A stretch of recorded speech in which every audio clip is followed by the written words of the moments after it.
কি এই পারলে কিসের জন্য? আমার সব ছেলেকে পানিতে ফেলে দিয়ে মারি ফেলবো, আর আমার ছেলেকে সুখে শান্তিতে রাখবো, বুঝছো? ওকে না এই পারলের মধ্যে দিলে মারা যাবো। চুপ থাকো তো, নিজের নিজের জায়গায় বসে থাকবা, একটা কথা কবা না। আমারই তাহলে আমার ছেলের সম্পত্তিটা কে দিবে?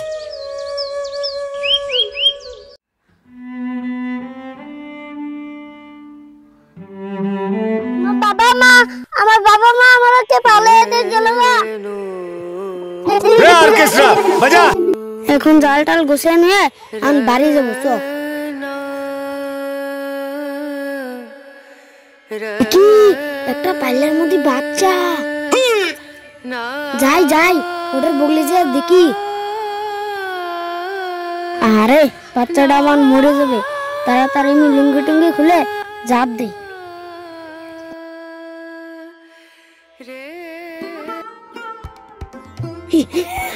আরে সে কি হলো?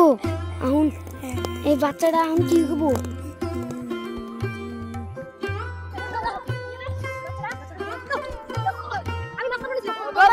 তোমার বাড়ি কোথায়? আর এখানে কি জেনে আসলাম? আচ্ছা আমার সব মা আমাকে পালিয়ে দিয়ে গেছে, আমার বাড়ি কোন নাই কে? চলো মধু, তুমি আঙ্গ বাড়িতে যা থাকবে, চলো।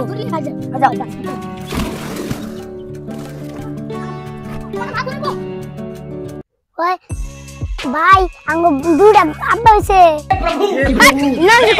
তোমার দুটা বাবা বাবা আঙ্কু দিলে কে তো না আমার মারবো।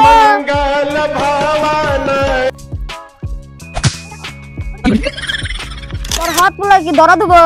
নিজের পোলার নাগাল বাচ্চা পরীক্ষা করা লাগবে, বুঝছা? তাহলে মুখে দেবো। নয় দেখে যা। ভাবি তোমার জামাই না অ্যাক্সিডেন্ট হয়েছে, তাড়াতাড়ি আমার সবাই। বাবার কি হয়েছে? না সম্পত্তি না এদিকে দেখ। শুনেন, এনাকে ভালো করতে লাগলে 5 লক্ষ টাকা লাগবে। টাকা আমি কই পাবো? অসুখ হয়েছে। চাকরি করো, তাহলে ব্যাংক থেকে টাকা উঠিয়ে নিয়ে তোমার বাপের চিকিৎসা করো। না না, চাকরি খতম দিয়ে আমি 5 লাখ টাকা আনতে পারবো না। এনার বই তো দিতে পারবে? বাবা বাবার আমার অসুখ হয়ে গেছে। এ ছোট, তুই তো টাকা দিতে পারবি? তোর বাপের তোরা করে নিয়েছে। আমার সব রক্ত বেঁচে টাকাটি নেব। দাঁড়া বাবু, তুই যাসনি, আমি একটা নাটক করছিলাম। বাবা তোমার অসুখ ভালো হয়ে গেছে। তোর আমার নিজের ছেলে, তোর আমার ঘিন লাগলাম। বাবা চল, তোর আমার যত সম্পত্তি তোর নাম লিখে দিন, চল। কি হরে